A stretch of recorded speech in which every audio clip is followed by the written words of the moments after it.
10 seconds after she entered the alien school late, 3 species panicked, 2 backed away, and 1 made a mistake it would regret forever.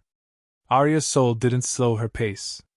Her footfalls landed softly on the obsidian metal floor, sending ripples of blue luminescence through the crystalline surface. The halls of Celestia Core Academy, an orbital institute carved into the heart of a drifting asteroid, were usually filled with layered chatter, holographic banners, and the soft swirl of floating data orbs. But the moment Aria crossed the entry threshold, the entire corridor froze. Light refractors embedded in the walls flickered, reacting to the sudden spike in bioinstinct alarms. A wave of caution tones pulsed through the air, low, vibrating clicks only non-human species could hear. Aria felt them anyway, like a pressure shift behind her ribs. Students stood suspended mid-stride. Hexapods curled their limbs inward. Feathered Lithrians flattened their wings. A drift of vaporous selki split apart like mist recoiling from heat. Aria kept walking. She didn't have the luxury of stopping. Being late meant drawing attention. Being human meant that attention always sharpened into something sharper. The Academy's architecture didn't help. The entire corridor was lined with translucent mineral walls humming with trapped starlight, casting fractured patterns across her face like shifting constellations. The air felt thick, overly oxygenated, optimized for species who fainted easily under stress.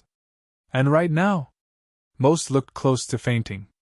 A cluster of steel-scaled Nautari pressed themselves into an alcove, their eyes reflecting her outline in jittery flashes. A pair of floating nebulites drifted upward like startled balloons, their ion trails twitching erratically. A tri-jointed Arcadian student froze mid-turn, his luminous tendrils spiraling backward in instinctive retreat. Aria pretended not to notice. Pretended she didn't hear the soft whir of surveillance prisms repositioning above her. Pretended she didn't feel every gaze tracking the movement of her backpack, her breath, the subtle shift of weight in each step. She just wanted to find classroom Helix 3. But the mistake came at the 10-second mark. A towering Dravik, thick exoskeleton, pale bronze armor plating, vents steaming with pheromone heat, shifted deliberately into her path. His claws clicked on the floor with a slow, deliberate rhythm meant to intimidate. Aria didn't break stride. She had grown up knowing when a threat wanted a reaction. She had also grown up knowing she didn't owe anyone one. You! The Dravik snarled, voice scraping like metal dragged over gravel. Human! Aria blinked once. That's me. He leaned down until his mandibles hovered inches from her face. Late arrivals enter from the lower gravity tier. This corridor is reserved. For who? She asked. For us, he snapped. Non-lethals. A hush spread through the watching students. Aria kept her expression neutral. I'm heading to Helix 3. I'm not trying to disturb anyone. You disturb everyone the moment you stepped inside. His vents hissed sharply. Move back. Return through the proper channel. Your kind has protocols for a reason. Aria kept her hands visible, palms relaxed, posture open. The Academy had warned her during orientation, don't escalate. Don't engage. Don't provoke. She wasn't trying to do any of those things. She was simply trying to walk to class. I'm already late, she said quietly. Please don't make this harder than it is. The Dravik's pupils tightened into slits. Around them, a dozen species braced as if preparing for impact. You don't tell me what to do, Deathborn, he growled. Lower species don't give instructions. So that was it. Not curiosity. Not fear. Ego. The worst combination. She stepped to the side. He stepped the same direction. She stepped the opposite way. He mirrored it again. You're blocking the hall, she said, still level. He smirked with his mandibles. Exactly. Aria inhaled slowly through her nose. The air tasted faintly metallic, laced with the recycled tang of mineral vents and alien pheromones. The surveillance prisms began circling her, their soft red beams tightening like searchlights. She didn't even have space to adjust her backpack straps. Move, she repeated. The Dravik didn't. Instead, he flicked one clawed hand forward, lightly tapping her shoulder as if nudging livestock. It wasn't even a shove. But it didn't matter. The moment his claw made contact, Aria felt her instincts ignite, deep, bone deep, the kind of reflex that belonged to a species forged on a world with too many ways to die. The reflex didn't ask permission. It didn't think. It simply moved. Her feet shifted. Her center lowered. Her hand caught his wrist before she consciously registered the motion. And then the world snapped into stillness. She rotated her stance, letting his own momentum carry forward, guiding, not forcing, his massive frame downward. The Dravik's plated arm folded inward at the angle of least resistance. His balance evaporated. His knees hit the floor with a resonant clang. Gasps tore through the corridor. Aria held him there, not in a choke, not in a lock, just stillness. Controlled. Quiet. The same way her brother had taught her to hold a wild dog to stop it from panicking. The Dravik's vents sputtered. His claws scraped helplessly at the floor. He wasn't hurt. He just couldn't move without injuring himself further. Aria spoke softly. "Please stop blocking hallways." Her voice wasn't threatening. It wasn't sharp. It was simply honest. That honesty unnerved him more than force. She released him immediately. He stumbled back, stunned, his mandibles trembling with disbelief. Around them, species whispered in a dozen languages. She moved before the prisms detected motion. That was human reflex. No violence, only precision. Aria stepped away, heat rising behind her ribs, not from adrenaline, but from humiliation. The last thing she wanted was attention.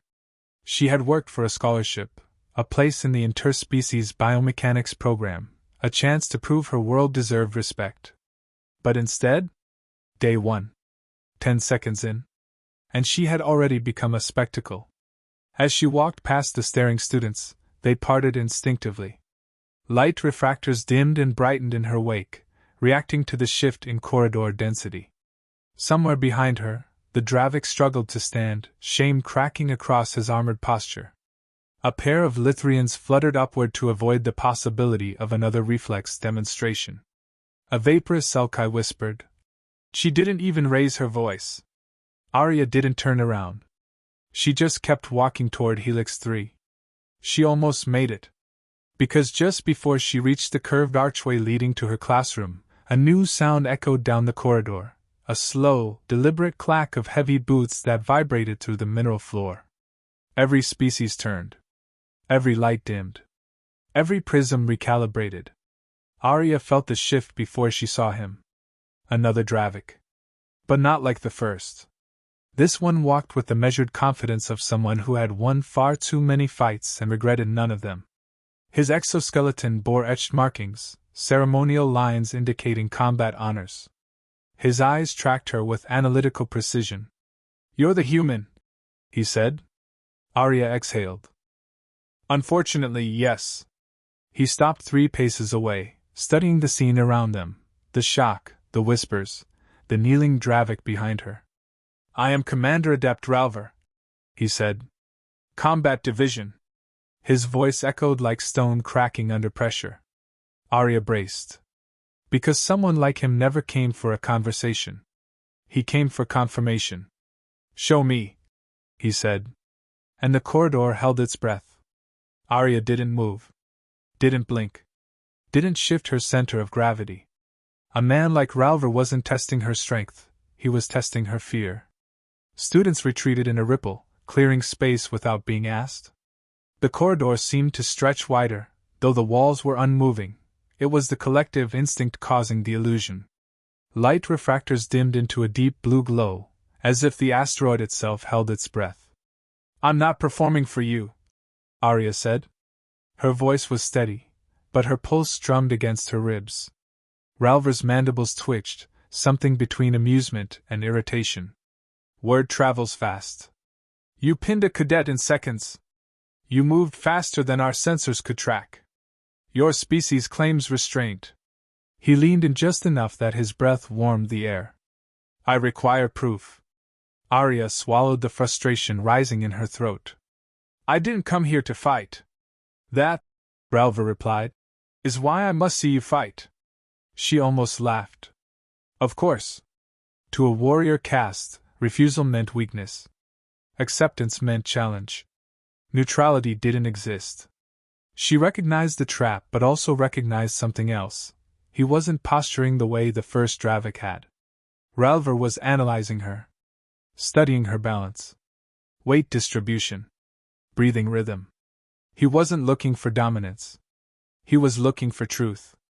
Around them, the corridor echoed with the quiet buzz of surveillance prisms zooming in, thousands of sensors locking onto the two figures.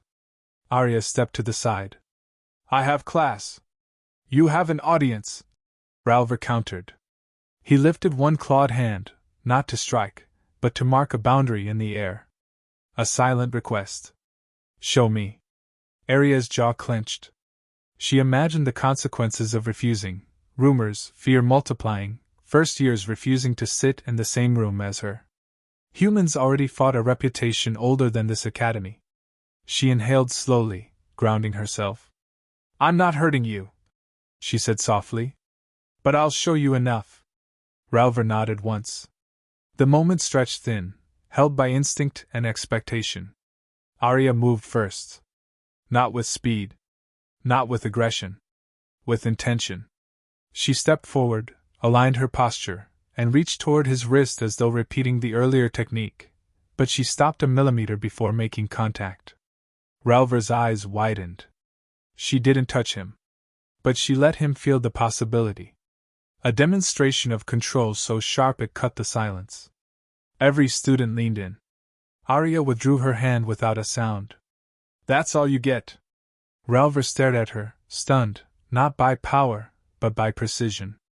You held back. I always do. His mandibles shifted in a gesture she hadn't seen before. Respect, not from submission, but recognition. A warrior acknowledging another warrior's discipline. Then something unexpected happened. He stepped aside. You may go to class, Aria Sol, he said. You've shown more than enough. The corridor exhaled at once. She walked past him, her steps steady. But her mind buzzed with the realization that a single demonstration had changed the entire academy's atmosphere. Students watched not with fear now, but with a deeper, unsettled curiosity. She reached the arched entry to Helix 3 just as the doors unfolded with a hiss of layered metal. Inside, the classroom was shaped like a spiral, seats curving upward along the walls, each platform floating on gravitational currents. Holograms of alien nervous systems rotated in the air, casting spinning webs of light.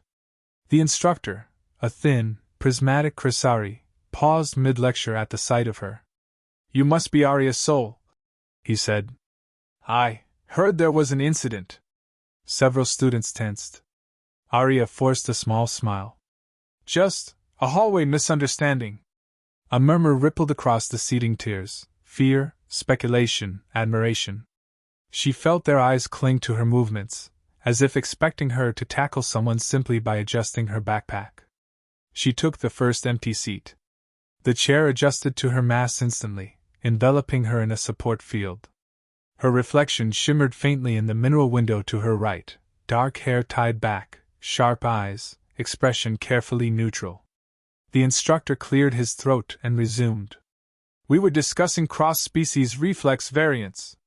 Humans rank unusually high in. A voice from behind whispered too loudly. She proved that already. Aria closed her eyes briefly. Great. The lesson continued, but tension simmered. Every time she raised her stylus, someone flinched. Every shift in her breathing caused half the class to reevaluate safe distance. At the end of the session, the Crisari instructor approached her with cautious steps. Miss Sol, the Administrative Council has requested your presence after final bell. Aria frowned. Am I in trouble? His crystalline face softened. Not exactly. But your arrival has disrupted campus equilibrium. They may request cooperation. Cooperation, she repeated. Meaning what? Representation, he said carefully. Some younger species are afraid. Some older ones are intrigued. The Academy fears imbalance. She understood. They wanted her to soften panic. She wasn't sure she was ready. But she nodded. After class, she walked the corridor toward the council chamber.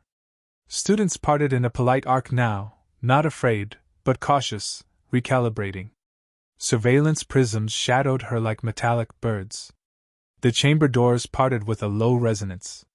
Inside, 5 council members of different species sat in a crescent formation. Their faces reflected starlight filtering from the asteroid's exterior crystal dome. "Aria Sol," the central elder said. "Your presence has impacted student dynamics. I didn't intend to." "We know," the elder interrupted gently. "But intent does not erase effect." Another leaned forward. "You disabled a Dravik without injury. You refused combat with a higher-ranked warrior. You de-escalated twice. This demonstrates unusual control for a deathworld species." Aria clasped her hands behind her back. "My world taught me to stay alive, not to harm." A murmured discussion passed between the counselors. Finally, the central one spoke again. "We request your help. Not as punishment, but as balance. Serve as a liaison for interspecies misunderstanding. Optional, but valuable." Aria hesitated. She had come here to learn, not represent humanity. But she remembered the fear in the hall. The whispers? The childlike species trembling at her footsteps. If her presence could ease that, maybe she owed it to them. "I'll do it," she said. Relief washed across the council. As she exited, she noticed a figure standing near the crystalline railing, Ralver. Alone. Quiet. "You handled them," he said. "You watched?" "I observed things worth observing." She tried not to smile. "So, are we done with tests?" "For now," he answered. Then, after a pause, "Your restraint unsettles more than your strength." "It's not meant to unsettle anyone." "That," he said, "is why it does." Before she could reply, a small flutter of silver bounded toward her, a tiny Glimari child, soft and luminous, holding a datapad nervously. "Aria," they whispered. "Can I walk with you?" She blinked, warmth dissolving the tightness in her chest. "Of course." The child took her hand without fear. And for the first time since arriving, Aria felt the Academy's weight shift, not from panic, but from possibility. Not everyone saw her as a threat. Some saw her as something else entirely. Hope.